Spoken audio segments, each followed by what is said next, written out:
Persistent thoughts and emotions that are heavy. I'd like to address this today and see what I can offer on this subject because I think it's very common. I met somebody over 25 years ago who shed a lot of light on this for me. He was a traveling Australian, an older man, and he had a lot of wisdom, and he nicely fit the description of when a teacher is needed, one will appear.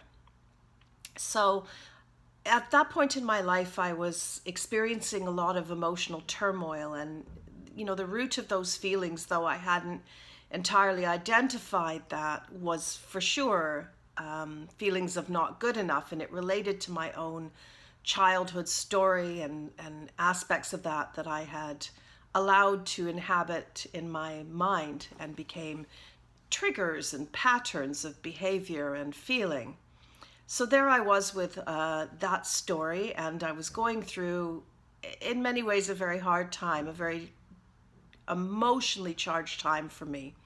And on one particular day when I was upset about some of these things, I discussed them with him. And he did an exercise for me that was really like an epiphany. So he took me through the heart of my feelings by asking me just to feel what I was feeling and to get right into the center of that. And then he asked me to step back from that center. And this is kind of an imagination exercise or visualization exercise, if you will. And he took me right to the edge of my feelings where I was just standing just outside them, it seemed. And then he said to me, "So who is feeling these feelings?" And it was in that exercise that I first became aware that, well, that I wasn't the feelings, I wasn't the thoughts, and that there was a me who was observing as I understood it.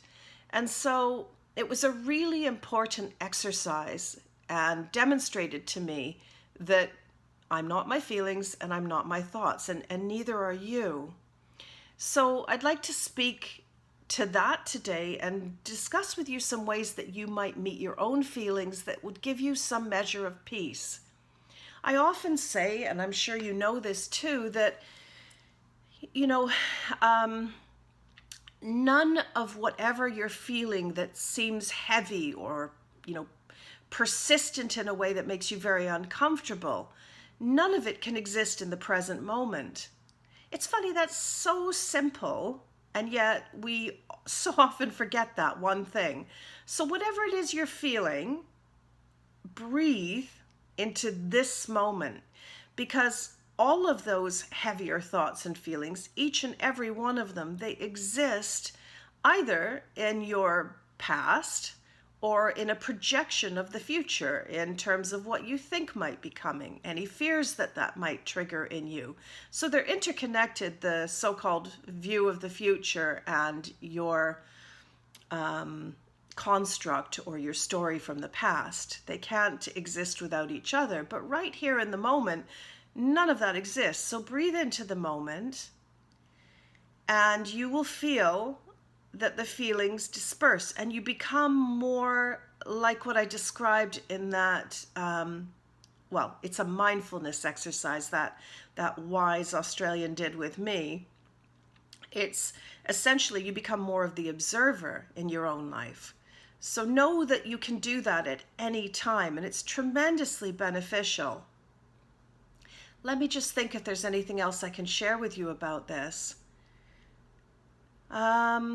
There's another exercise that one of my clients said she was using and found very, very effective, and it's the process of inquiry. I've said in the past to refute what are your assumptions. So these thoughts that come up, what happens if you question them? So when you're thinking to yourself, you're judging something about yourself, you're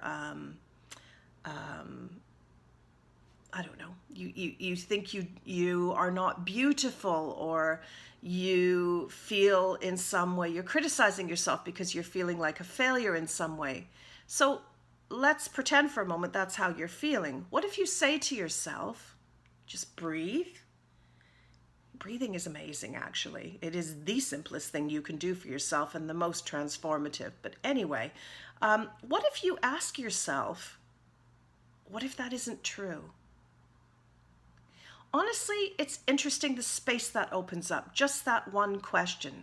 So on these assumptions, we go forward and we make decisions and we react to things. And I'm going to tell you that none of it is true, but even if that doesn't feel true to you at the moment, just ask the question. Breathe into the moment and ask yourself the question and watch what kind of space that creates within you. I've said to you before that, the thoughts come from a sense of I am not good enough or I am good enough, which is basically the same thing. It's a counter for that, but you can also breathe into the words I am. And that also creates space. You will feel space opening up.